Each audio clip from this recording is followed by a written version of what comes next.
Welcome ladies and gentlemen, Duckville here with some StarCraft 2 Heart of the Swarm action. Today we've got a Zerg versus Protoss. Should be really cool. Yes, on Belshir Vestige.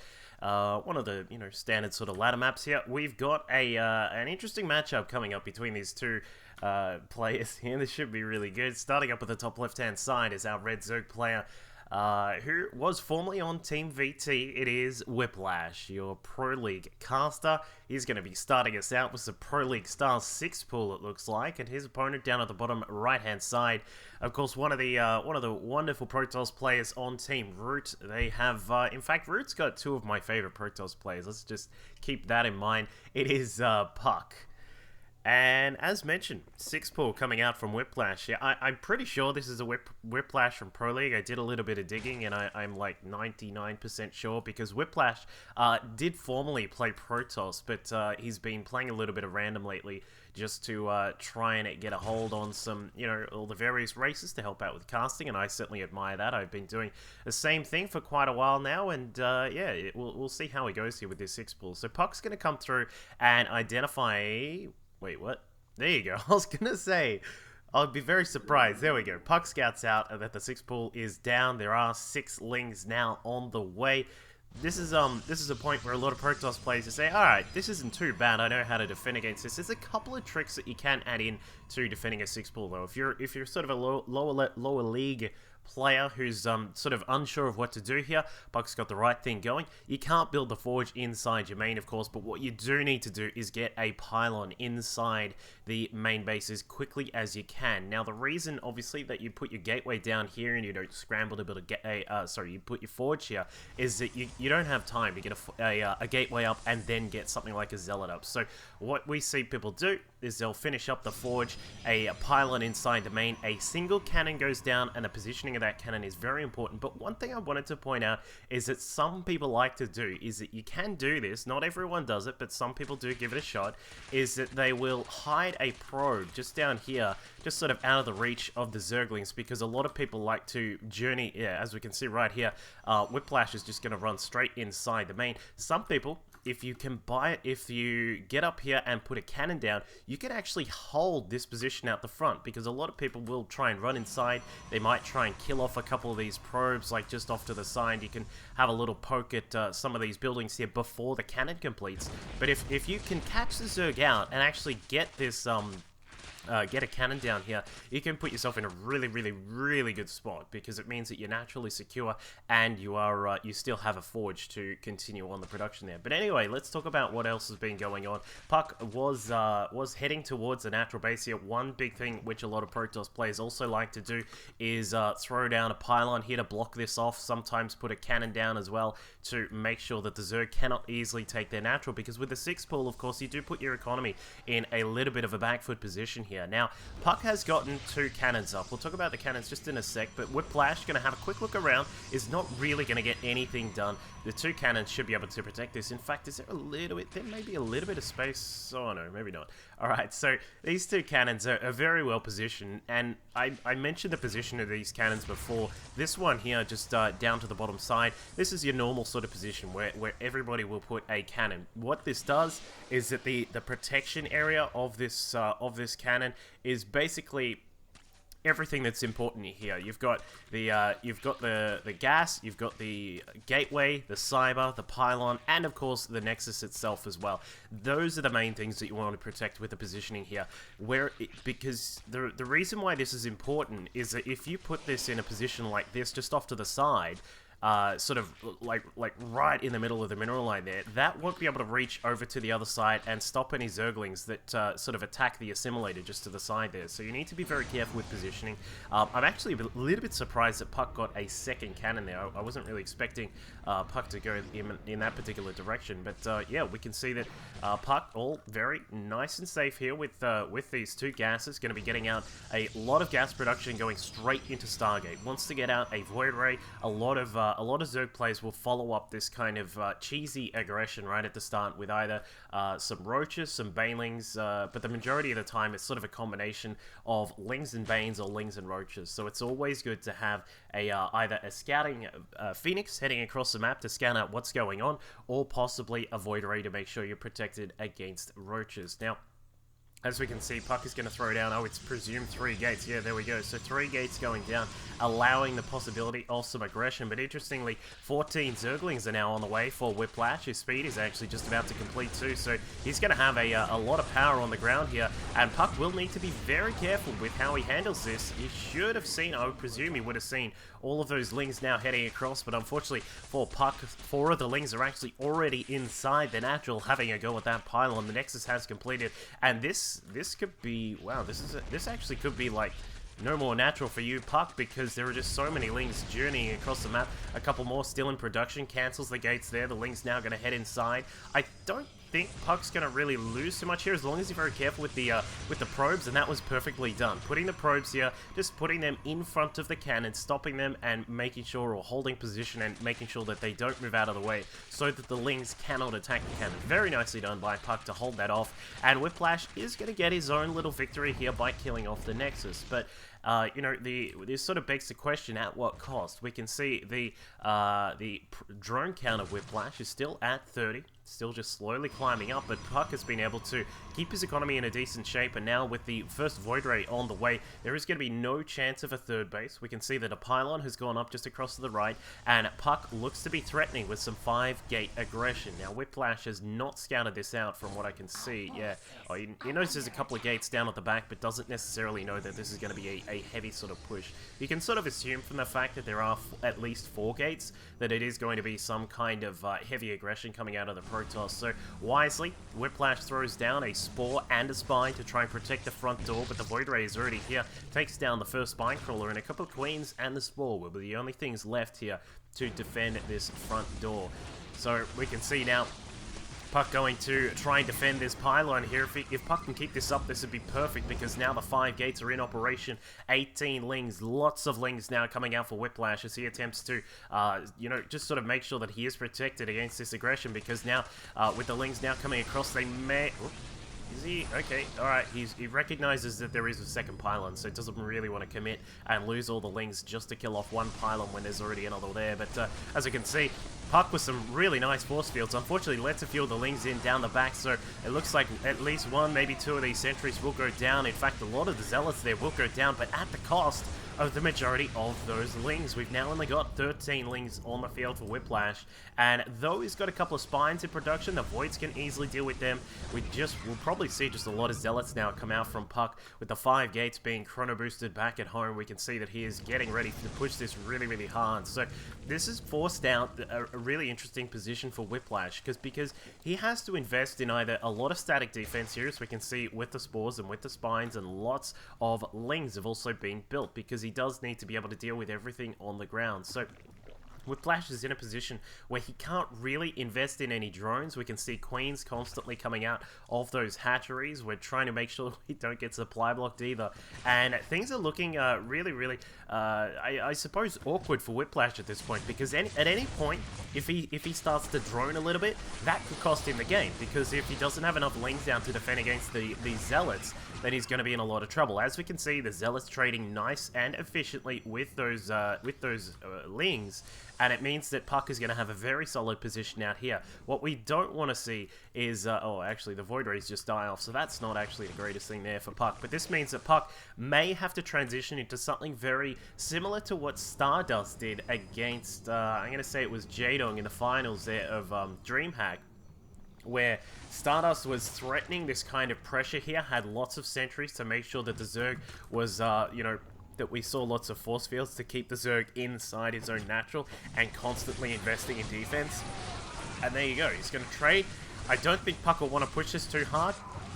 Needs to keep a lot of those sentries alive. If the sentries die, this kind of aggression does fall by the wayside, because a lot of this is going to be about sort of keeping the Zerg in on 2 bases and trying not to let him out. But unfortunately, a couple of misplaced force fields there, and the Lings do escape. Meanwhile, back at home, Puck is going to try and get an Nexus up, and I don't think this is going to survive too long, because Whiplash has made a nice decision there to send out the Lings to try and counter any sort of economic play that Puck might go for. But with a recall home from the Mothership Core sure. Puck should be able, I think we will force a cancel, but won't lose too much more than that. Yeah, should be able to put it straight back down. Does that, and then I would suspect Puck may want to just head back across the map, because the longer we can keep the Zerg here on 2 bases with a barely functioning economy on 32 drones, that is a much better situation for the Protoss player. So we can see now Whiplash has started to regain some of that map control, and Puck, I think, is just content to sit back, going to get that economy back into shape, and as you can see, Whiplash is going to do something very similar. With 7 drones now popping out, a 3rd base also on the way, Puck will be able to identify this, and we'll see that there is the 3rd hatchery there, and we'll see. I think Puck should be able to kill this off. I'm just sort of worried about this back at home. Couple of sentries will warp in, but there's quite a few lings now approaching. We can see these guys just making their way across. We'll see how much damage they can get to. I like this positioning here. This is really cool positioning from Puck, just to be able to have very little surface area. A force field goes up. The sentries with their tickle beam should be able to deal with those lings, and yeah, really, really nicely done. Like, it's a very subtle thing to see the positioning of these pylons, but I mean, it's enough to save that Nexus, at least for the moment. So really good stuff from Puck there. We can see that Puck has also dealt with the 3rd base here. Lots of zealots. Another pylon is also going up. It looks like Whiplash is attempting to get some more damage done with these lings, and actually does an okay job killing off a couple of those workers there. 5 in total, not too bad. And once again, we can see that Puck has now moved to the front and is saying, "I'm out the front door. You are not allowed to go anywhere." And that's a beautiful way to play this, because this allows the Protoss to finish up some tech. We can see that a Forge, a Twilight, and a Robo are all going up to allow Puck to get all sorts of tech out and allow Puck to transition into something a little bit more dangerous than these Zealots and the Sentries.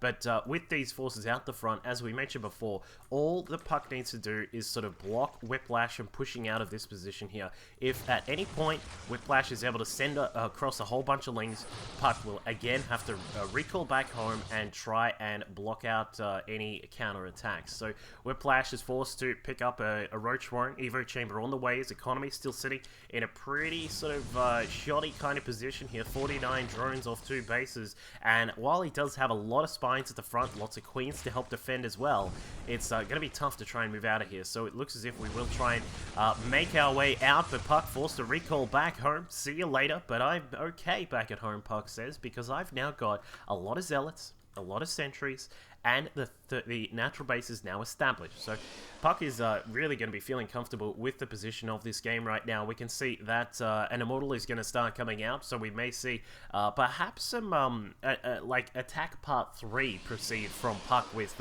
some Immortals and perhaps a Void Ray or 2. We'll be interested to see if more Immortals come out after that. +1 weapons, Blink also starting up now, but Puck is now mined out in the main base. So this presents another small issue for Puck, in that we'll need to see him take the 3rd base, hold that secure, which shouldn't be too bad when you've got a couple of Immortals out and a lot of sentries. Roach Ling is basically nothing. You can deal with that with all of those forces that Puck has back at home, and as we can see, Whiplash is hastily trying to pick up a whole bunch of drones here. We just had a large amount just pop up to 62 in total, and it looks as if we've now got an infestation pit on the way to allow some higher tech, and the Hydras are also coming out for Whiplash. So things are sort of, we're sort of slowly making our way back to what looks to be what would look like a normal sort of standard game. Obviously, the one issue with this, with the word standard for this, is that the Protoss is mined out inside the main. So it's, it doesn't exactly look as normal as you would expect. But with the 3rd base now coming up for Whiplash, his economy is going to beef up a little bit, allowing him to start getting those Hydras out en masse. And with the Hive on the way, I'm interested with that. With that Hive, like, relatively to the position of this game, that's kind of a faster Hive than I would have expected. I would have thought that Whiplash maybe would have stayed on Roach Ling for a little while longer, adding in a few Hydras every now and then, because it's sort of, there is always this threat of the Protoss attacking. And I mean, as we mentioned before, Immortals, Void Rays, and all these Zealots that now have +1 on their weapons, they're very strong, and they can deal with you know, the Zerg forces. Obviously, as a Zerg, you kind of want to get to those Hive units units like the Ultras, like the Vipers in particular, are also extremely strong. But I just kind of worried that Whiplash might have a little bit of trouble dealing with a big push from Puck, because Puck now has the economy sitting on 52 probes to be able to throw down a couple more gates. We can already see there's 5 inside the main, and, you know, a couple more would not go astray, like taking it up to around about 6 or 7 gates with this third base now up and running, and Puck could just have a big gateway-based attack coming in, obviously with a couple of Robo and Stargate units, but it could be very threatening. But we'll see how Whiplash is going to adapt from here. We can see the muscular augments on the way. Zerg missile attacks level 1 is also being researched, a second Evo chamber. I think that may be just a tiny bit late, but it's all good. And now we can see the Whiplash has started to boost up his forces up to 171 supply against the 131 of Puck, but Puck does have those Void Rays, the Immortals, and a huge count of sentries. So Whiplash will have to be very careful, but he has established this fourth base down to the left-hand side. Across to the right, we can see that there is another base going up, the fifth base across to the right. If that gets up, that is going to put Whiplash in a really nice position, especially with these fellas coming out. The Dragonflies of the sky, the Vipers are now going to come out. They're going to consume some of these spines here. I'm a little bit... there you go. All right, going to transfuse on that. So it looks as if Whiplash is going to just get everything together here and make sure that he has a nice amount of energy on all of those Vipers. Allows you to defend against big pushes from a Protoss player, as we can see with, you know, if you have the Vipers, they allow you to Blinding Cloud, which deals with Stalkers really well, and Immortals. You can also abduct some of these Void Rays, and even a Colossus or two if they get a little bit out of position. So we'll see how Puck is going to deal with that part of the army. Of course, it's a big question for Protoss players is, how do I deal with the Vipers? There's a few methods you can use.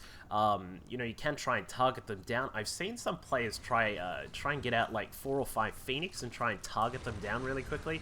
I don't know how successful that kind of thing is going to be, but speaking of successful, we're going to have a big battle here. Vipers off to the side, going to abduct in the Mothership Core and a couple of our Void Rays there, along with the Colossus, and they go down very quickly, and Puck has been absolutely annihilated there in that battle. So Puck is going to have to regroup. There is just not enough out here to deal with all of these Hydras. They only have very minimal upgrades. 1-1 is done for Whiplash, but as we can see, with a lot of Hydras and, you know, a decent Concave, it's not going to be too hard to deal with something like that. So it looks as if, well, my computer just went absolutely nuts. I need a new computer, guys. Someone needs to help me out with buying a new computer, because, as in, like, suggesting parts and things like that, because I really need a new computer very soon. Anyway, the Hydra's now coming across, and they will get force fielded out. Very nicely done by Puck. We can see that the Blinding Cloud will go down, forcing the battle to reposition. And originally, this battle would have been Puck sitting up here firing down on the units that were stuck behind the force fields, but now it had to reposition, and the force fields went down here, and then we can see that Puck had to reposition to fight from this little side here. So that was a really nice couple of sets of Blinding Clouds there from Whiplash, and we can now see he's going to have to regroup. He will have to get everything back together. We've got upgrades on the way. The chitinous plating for those Ultras is coming through. +3 on the ground carapace. Level 1 of the melee attacks and level 2 of missile is on the way. So Puck is starting to get together a bit of a force that starts to counter what Whiplash has. The reason we say that is that you've got feedbacks to deal with Vipers. You've got the Storm, or Storm's available to deal with the Hydras. Hydras just melt underneath good Storms, and as you can see, this could be a very telling battle here. If Puck can take out all of these Hydras here and perhaps dispose of a lot of those forces, then Whiplash may have a little bit of a difficult time. But as we can see, Whiplash having to deal with a proxy attack across at the 5th base there, but the Hydras and the Roach is going to try and find a little bit of a sweet spot here. Nice positioning just to deal with all the attack coming in. He will be able to attack into these Stalkers, but a Storm goes down, and we'll probably see a couple of feedbacks from Puck. Just need to feedback those Vipers if they get in range, but it looks like the Vipers are out of there. I don't know what's going on with the control here from Whiplash, but we can see that he is going to come back across the map here. And it looks like there was just a little bit of mispositioning there. The Vipers have wrenched out a couple of random units there, but the Storms absolutely annihilate all of those Hydras there. Meanwhile, those Zealots go into town on the hatchery, take down the 5th, and this leaves Puck in a really good position. I mean, the reason for this is that we have our 4th base up and running. We'd love to see a transfer of some of these probes across to the 4th, but Puck now has some Zealots counter-attacking, trying to push in towards this farm of spine crawlers, but not going to get too much damage done there. Some drones having a little bit of a bad day, trying to get back to work, but unfortunately the Zealots are going to have something to say about them. The upgrades for Puck currently sitting at +3 on weapons. Other than that, it is a big 0.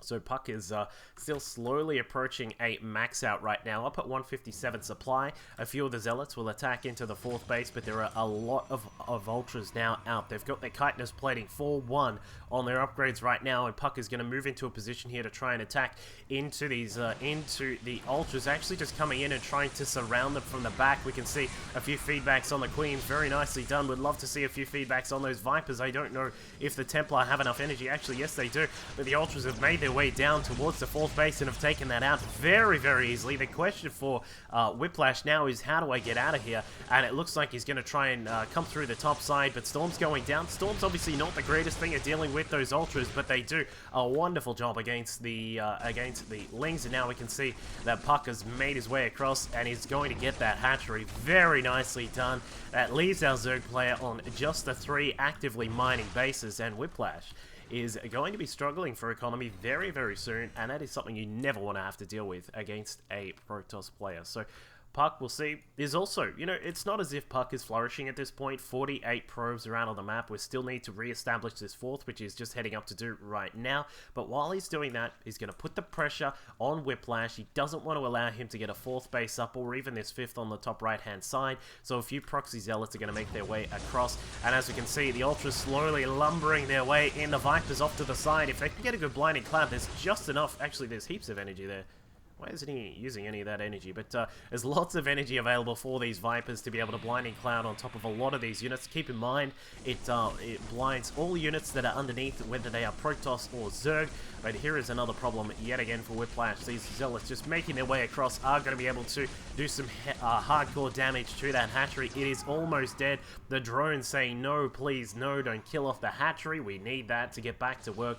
And it looks as if Puck is just going to continually harass, drawing the Zerg forces across to the right, across to the left, and Whiplash is starting to, I don't want to say like he's completely falling apart, but finally we see some Infestors come out, and Infestors will allow Whiplash to get some really good control during the battles. But unfortunately, as we can see, yet again, the Zealots have made their way across and have disposed of that hatchery. So Puck is sitting in a really comfortable position. Once the Infestors come out, things may change. It looks as if the timing is really good on the pathogen glands, and all 12 of those Infestors coming out. That's right, 12 Infestors. It's something like Wings of Liberty right here.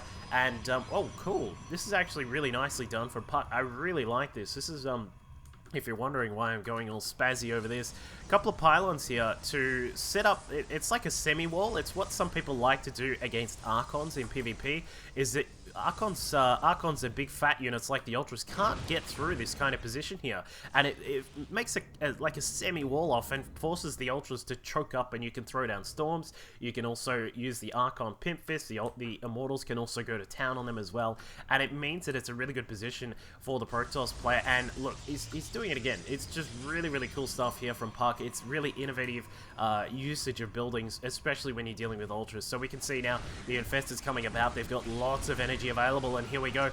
Puck throwing down a few attacks with the Immortals, but it looks as if the Infestors do get a couple of really good fungal growths off themselves, but unfortunately the Ultras are just sort of clumped up. We can see it here. They are able to make their way through, but Puck is just slowly able to stutter step backwards. Feedbacks all over the place, really nicely done, and it looks as if the Viper's dead. The Infestors also gone, and this looks very, very good for Puck right now. We'll probably just see a quick remax with something like Stalkers and maybe some Templar as well. In fact, it is going to be Immortals. Very nicely done by Puck, and Whiplash is gone. So this really interesting Zerg versus Protoss game here between these two players. As I said, I think it's like it was the actual Whiplash as he's practicing some off race, but he was unfortunately not able to deal with the prowess of the wonderful Root Gaming Puck. Wall off there coming out from Blisk. He wants to make sure that he is all prepared for this. There is the +1 missile we mentioned before, and the Infestation Pit, Hydralisk Den all going down. So it looks as if Patreus is getting prepared for a possible